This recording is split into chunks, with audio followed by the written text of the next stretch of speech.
Hey,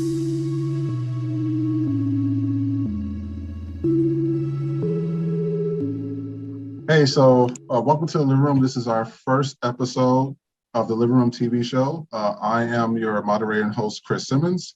Along with me, I'm going to let the other co-hosts introduce themselves as this is our first show, starting with Henry. Hi, my name's Henry. I also go by Rain. 30 years old, Los Angeles, California, and I am a content creator. All right, Alami. Hi, I'm Anlami Shaw. I live in New York City. I work in clinical research. I also do some off-Broadway stuff. I sing classical music, which is apparently unusual. At least that's what I say. Come on, classic. As I said, I work in clinical research. A number of the things that, or areas that I've worked in is cardiovascular disease, oncology, and genetic disorders. Back to you. Awesome. And Parker. Yeah, so I'm Parker. I am a creative director based in Los Angeles. That's pretty much that's pretty much sums it up. All right. And last, again, I introduced myself earlier as Chris Simmons, the moderator, but I'm also the CEO of the Victorious Foundation. And so what we do is two initiatives. One thing is we're working with youth that's between the ages of 13 and 23, I would say, in terms of an independent living program, because as growing up in foster care, we know that a lot of kids don't have resources or they are not giving the tools to be successful when they age out of foster care. So we're raising money for that.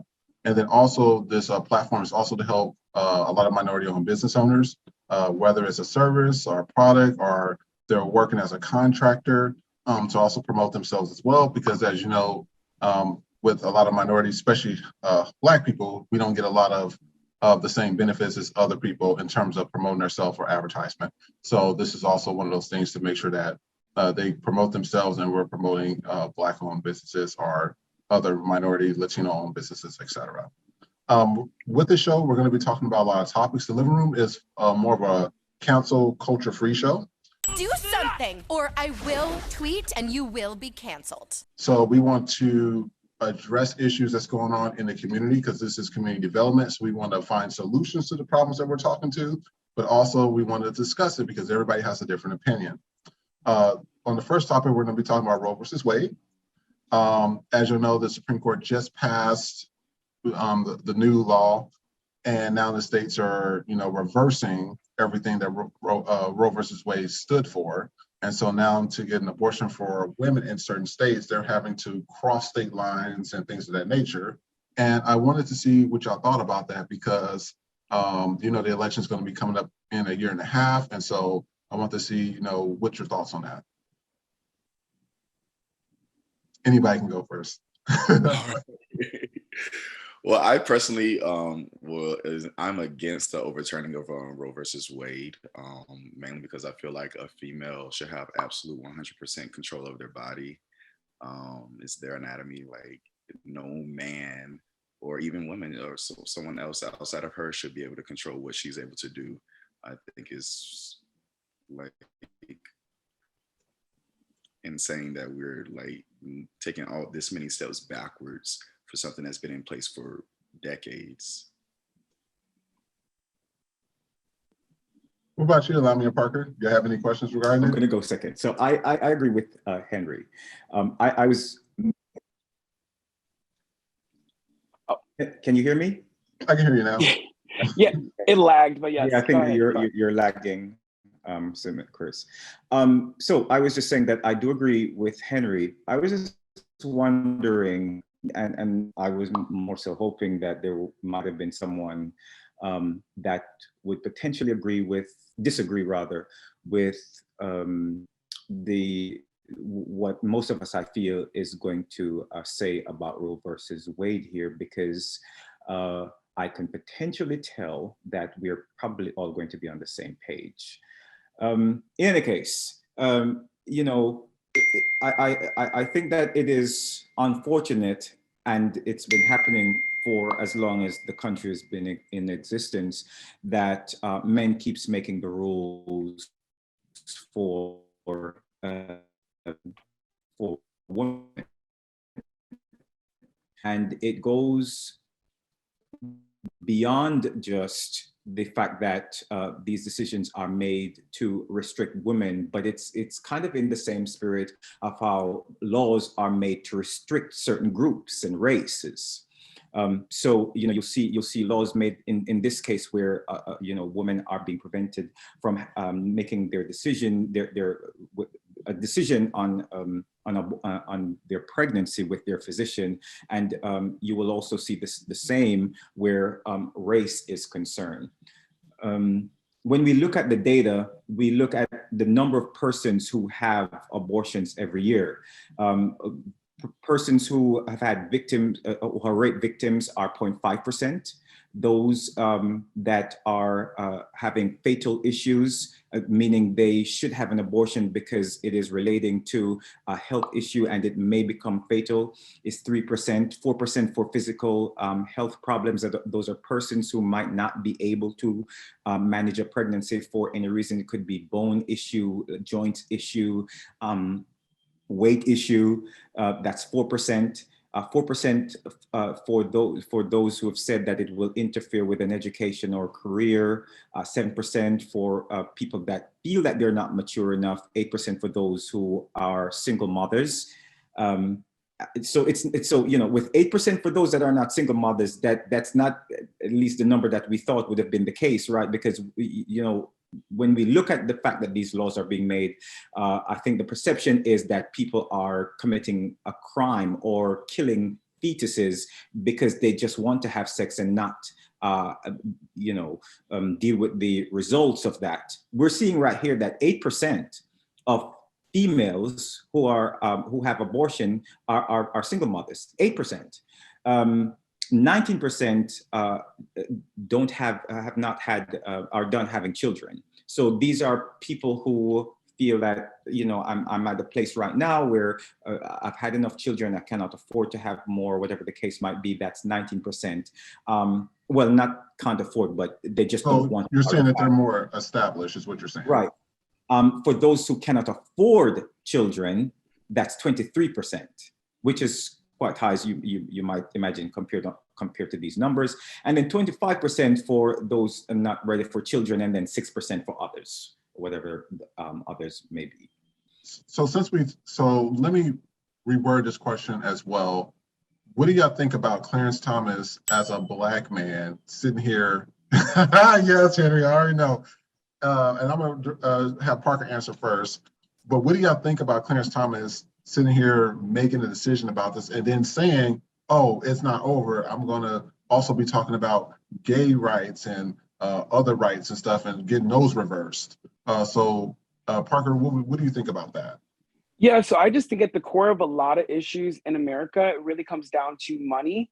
And so you look at, abortion in general, usually like you just said, a big number of that comes from like low income and or underage, kids or people that are not ready to have kids. And so typically, based off what you just stated as far as a percentage, I calculate up to like 50%, like roughly, in those numbers, if I added it properly.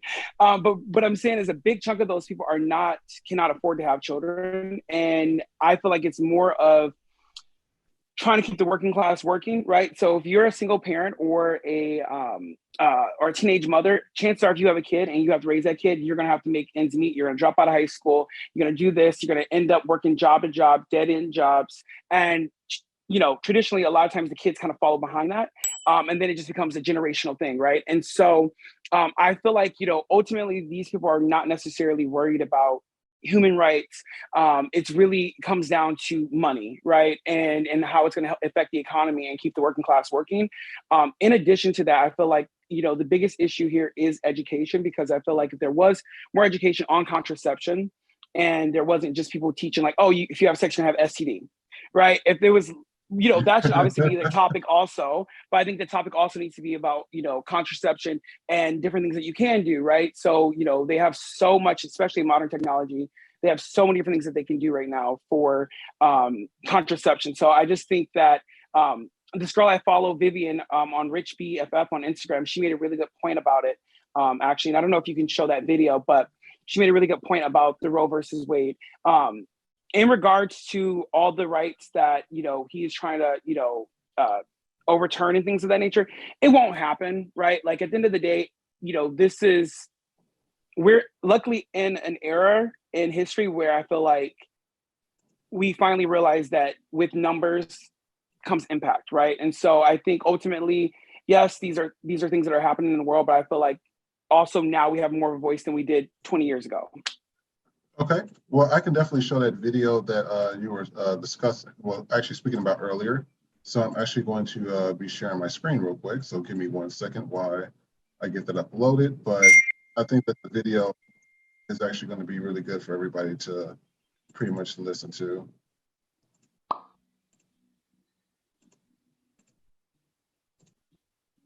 Abortion is all about money. Abortion access isn't just about bodily autonomy, but it's also about economic security and opportunity. Legal access to abortion increases women's probability of graduating college by 72%. Delaying motherhood by 1 year due to access to legal abortion increases women's wages by 11%. And on top of that, legal abortion decreases the percentage of children who grow up in poverty and improves future life outcomes, including college attendance rates. Legal abortion helps women and our society overall become more educated, higher earners in better financial positions. But let me be clear, the same people who stacked the SCOTUS bench do not want this for their communities. They want babies born into poverty. They want single mothers to struggle to support their children. Why? Because it keeps the working class working. The same legislators that are adamantly pro-life also hail from states with the highest poverty rates and the lowest literacy rates. So don't tell me this is about life. This is about keeping people paycheck to paycheck so that they have to work until they die. I'm mad, you should be too. You can fight back by donating and voting. Surprise, welcome to America. Abortion is all about money. Yeah. So yeah, and did you hear that pretty clearly as well?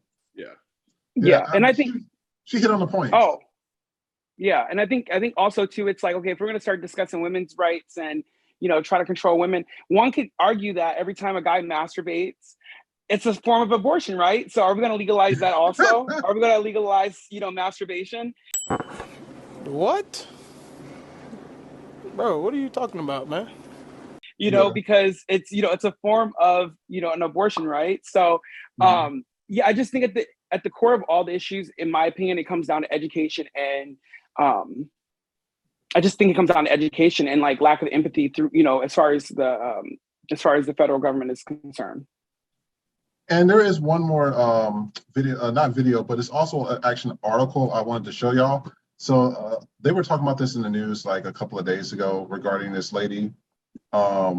She pretty much was driving, I think this is in Texas, as the article stated, but she was driving in the HOVA lane. And so we all know the HOVA lane is for 2 or more people, which I don't know why they have those. I think they should create a fast lane so people have to pay to be in that lane, but that's another story. But pretty much, she pretty much told the cops that she said, if y'all considering this baby to be an actual living being while it's inside of me, then I should be able to drive in this lane. And she would be absolutely right. The cops still gave her a ticket, however, but the problem is, and this is what I agree with her about, if you look at your IRS tax bill or anything like that, and you're doing your taxes through the IRS, one thing that you will notice on there is that if you try to claim a child that's not born yet, they won't allow you to claim it because they don't consider it a person. So it's so confusing because I'm like, okay, what do y'all really want? Is it a person or is it not a person? And so there needs to be a lot of clarity to when people are making these laws that it has common sense in there, because there's not a lot of common sense in regards to you can do it this way, but not that way. I wanted to see what your thoughts on that before we move on to the next topic. Well, I'll go first. I actually agree with her. I mean, if you're gonna classify being an unborn child as a living person, then I say go right ahead and be in a HOV lane. Like, I don't see the issue with it. And I believe the police officers even said that they're just going with the motion when they gave her the ticket, like it was gonna get dropped if she take it to court. So like, what was the whole point in giving her the damn ticket? Like I don't even get that issue, that part right there. A waste of taxpayer dollars, right Really there. was. Well, Really. You know, and when we get more into this show, we're going to definitely start talking about other stuff that's a waste of taxpayer dollars, but we're going to move on to the next topic.